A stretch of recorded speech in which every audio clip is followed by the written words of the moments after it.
m'appelle Julie Larocque. J'habite encore chez ma mère. Moi, c'est Olivier, j'habite Thériault, j'habite encore chez mes parents. C'est ça. Pierre-Marie. Ma maison, c'est appartement 3. Mon nom, c'est Marie-Ève et j'ai 29 ans et j'habite avec ma famille.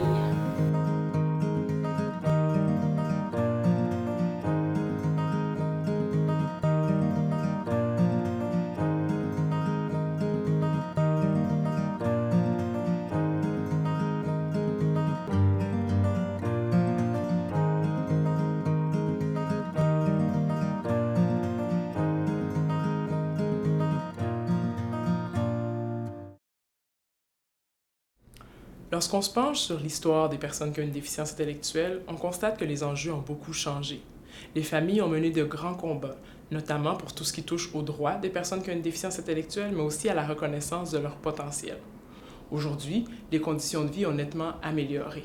Par contre, dès le diagnostic, une préoccupation demeure, l'avenir de leurs proches. Comment s'assurer de la sécurité et du bien-être de leurs proches au fil des années? Depuis quelque temps, les membres de l'Association de Montréal pour la déficience intellectuelle nous ont fait part de leurs préoccupations à ce sujet. L'AMDI a donc décidé de produire 3 capsules qui visent à vous accompagner dans les préparatifs de votre plan d'habitation.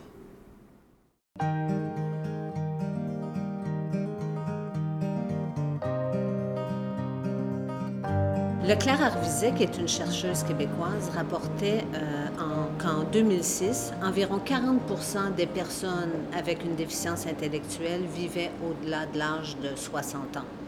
Plusieurs auteurs décrivent abondamment le fardeau porté par les aidants au plan des conséquences physiques, psychologiques, émotionnelles, sociales et financières. Le stress, l'usure, l'épuisement, la fatigabilité viennent alors faire partie du quotidien de ces familles. D'ailleurs, souvent, un placement en situation de crise suite à la maladie ou au décès d'un parent constitue la porte d'entrée dans le réseau des services. C'est sûr que Marie-Ève a vieilli, comme nous on vieillit.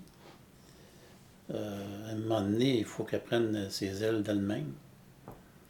Et tôt ou tard, il faudra qu'elle parte, même si nous, on est quand même ouvert à la garder encore, mais ça, c'est son choix à elle. Il faut qu'elle fasse son chemin quand même dans la vie. Là.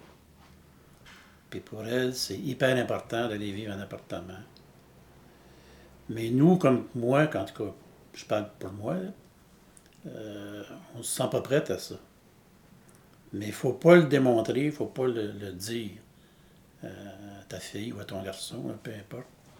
Il faut que tu aies une ouverture là-dessus. Les personnes qui présentent une déficience intellectuelle ont un réseau social limité, 2 à 3 fois plus petit que les personnes dans la population générale. Les intervenants et autres dispensateurs de services constituent la majeure partie de leur réseau social. L'avancée en âge de ces adultes, en fait, réduit encore plus la composition de leur réseau social du fait qu'en général, ils n'ont pas de conjoint ni d'enfants. Mélanie a 36 ans. Mélanie habite avec nous depuis sa naissance. On est en mode de vieillissement tous les 3, moi, Chantal et Mélanie. Et on entrevoit qu'un jour, il va falloir passer les guides à quelqu'un d'autre. On peut pas laisser... On sait très bien Mélanie, on connaît bien Mélanie, puis on sait très bien que Mélanie ne pourra pas s'occuper d'elle-même. Qu'elle va toujours avoir besoin d'aide. Alors, on sait très bien maintenant qu'on ne peut pas laisser Mélanie dans cette situation-là, puis qu'on va avoir à préparer le futur de Mélanie. Le déménagement est un événement vraiment déstabilisant pour ces personnes. Plusieurs études démontrent comment la planification du lieu de résidence à venir, lorsque les parents ne seront plus en mesure d'assumer vraiment leur prise en charge de l'adulte avec une déficience intellectuelle, ça représente une charge émotive qui complique, voire même empêche un tel processus. Alors fréquemment, les familles ignorent, négligent ou simplement ne s'engagent pas à dresser un plan formel eu égard à l'avenir de la personne déficiente intellectuelle.